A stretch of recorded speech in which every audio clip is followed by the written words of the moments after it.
Assalamualaikum warahmatullahi wabarakatuh. Perkenalkan, nama saya Rafli Lamsyah. Saya dari kelas 2F. Saya membuat video ini untuk tugas akhir basis data. Di sini saya menjelaskan apa saja dijelas yang dijelaskan kemarin dari pertemuan 1 hingga pertemuan 7. Mulai yang pembahasan pertama itu relasional. Relasional sendiri fungsinya itu adalah untuk membandingkan data dan memanipulasi data yang ada pada tabel-tabel basis data. Nah, di sini langsung saja kita buka SQL Yoke. Nah, ini untuk tabel perfilman. Nah, ini kita coba yang select judul, jumlah, tanggal masuk from film. Kita running. Nah, keluarnya nanti ada judul, jumlah, tanggal masuk. Nah, kita coba yang select ID member, from member, where, nama member Andika. Ini nanti keluar tabelnya itu cuman untuk nama Andika saja. Kita coba ya. Nih, ini untuk ID member Andika saja. Nah, kalau untuk data-data Andika semuanya pakai select tanda bintang from member where, nambah member Andika. Kita coba ya. Nah, sini kita dapat ID member, nomor telepon, dan nama member. Nah, misalnya ingin melihat ID member dari tanggal sewa ini. Nah, coba kita running ini. Nah, kita akan mulai pembahasan yang kedua, yaitu adalah commit dan rollback. Yang akan kita bahas yang pertama itu adalah commit. Apa itu commit? Commit ini digunakan untuk mengakhiri transaksi dan menyimpan semua perubahan yang telah dilakukan selama transaksi tersebut ke database secara permanen. Nah, kapan saat kita menggunakan commit? Yaitu adalah saat melakukan beberapa operasi SQL yang harus dijalankan sebagai satu unit atomik. Contohnya memindahkan saldo antara dua akun di bank. Nah, keuntungan menggunakan commit yaitu adalah konsistensi, yaitu memastikan bahwa semua perubahan dalam transaksi hanya akan disimpan jika semua operasi berhasil. Yang kedua adalah kontrol, yaitu memberi penuh kontrol kepada user. Jadi user dapat melakukan melakukan kapan saja untuk perubahan dan disimpan ke database. Nah, yang selanjutnya kita akan membahas rollback. Apa itu rollback?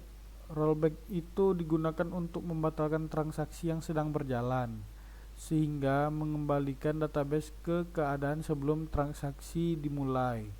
Ini berarti bahwa sama perubahan yang telah dilakukan dalam transaksi tersebut tidak akan diterapkan ke dalam database. Kapan kita menggunakan rollback? Kita akan menggunakan rollback itu pada saat kesalahan dalam transaksi, yang kedua kondisi tidak terpenuhi, yang ketiga dari user membatalkan operasi itu. Nah, lanjut saja kita ke SQL Yoke-nya. Nah, di sini saya ada tabel perusahaan ya. Nah, ini kita coba tengok tabel akun dulu ya. Ini tabel akun.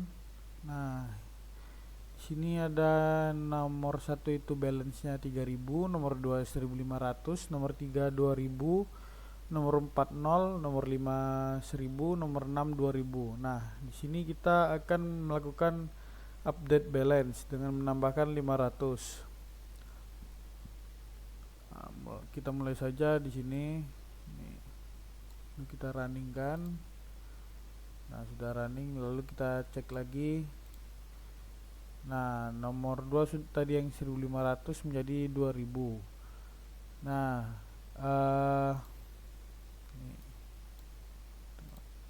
di 2000.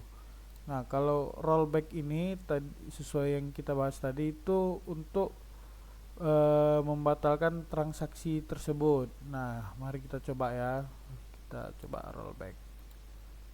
Nah, sukses. Lalu kita coba cek lagi apakah masih 2000 atau berubah. Nah, dia akan berubah menjadi 1500 tadi. Nah, karena kita rollback kan, jadi dia akan balik sebelum kita mulai transaksi tadi. Nah, kita akan coba yang commit. Kita start transaction ini, kita running. Nah, kita cek lagi ini. Nah, kan 2000 nih balance-nya. Nah, coba kita commitkan. Sukses. Nah, lalu kita cek lagi apakah 1500 atau 2000. Nah, di sini sudah 2000. Jadi commit ini yaitu untuk menyimpan transaksi yang sudah kita mulai tadi. Nah, selanjutnya itu kita akan membahas function, trigger, dan store procedure.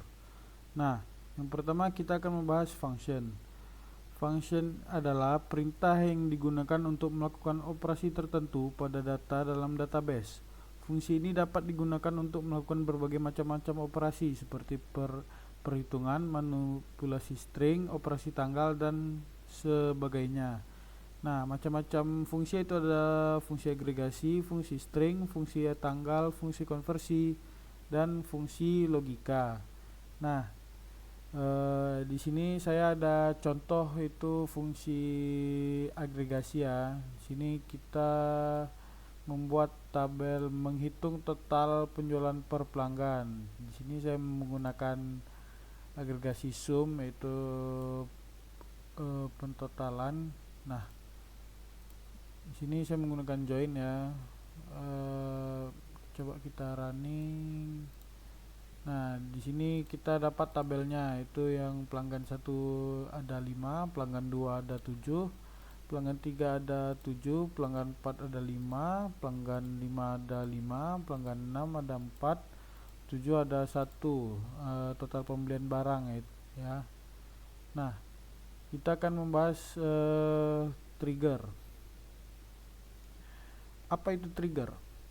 Trigger dalam SQL adalah objek database yang dapat diaktifkan atau dipicu oleh suatu peristiwa tertentu yang terjadi pada tabel seperti penambahan, pembaruan, atau penghapusan data. Ketika peristiwa tersebut terjadi, trigger akan dieksekusi, memungkinkan Anda untuk melakukan tindakan tertentu seperti memperbarui data di tabel lain, memvalidasi data, atau melakukan audit. Nah, di sini ada trigger DML dan trigger DDL. Kalau trigger DML itu dipicu oleh peristiwa DML seperti insert, update, dan delete. Nah, kalau yang DDL itu dipicu oleh peristiwa DDL seperti perubahan struktur tabel. Nah, kita akan membahas itu selanjutnya store procedure. Store procedure. Apa itu store procedure? Store procedure dalam SQL adalah kumpulan perintah SQL yang telah didefinisikan dan disimpan di dalam basis data. Store procedure ini dapat dipanggil dan dieksekusi kapanpun diperlukan oleh aplikasi atau user database tersebut. Store procedure memungkinkan Anda untuk mengelompokkan serangkaian perintah SQL menjadi satu unit logis yang dapat dieksekusi dengan satu panggilan ke database. Nah, di sini kita akan coba mencontohkan store procedure. Nah, di sini saya ada contoh store procedure, yaitu untuk total penjualan. Nah, coba kita running ya.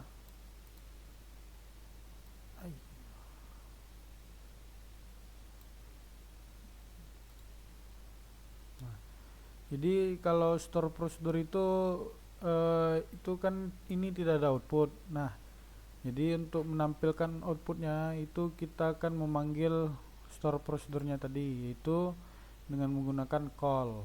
Nah, kita coba call total penjualan ya. Nah, sini keluar hasilnya itu total penjualan dari seluruh tabel supermarket tadi, yaitu adalah 36 barang ya. Mungkin sampai di sini saja video saya. Mohon maaf apabila ada salah kata, tolong dimaafkan. Terima kasih yang sudah menonton video saya. Saya akhiri dengan mengucapkan wabillahi taufiq wal hidayah. Wassalamualaikum.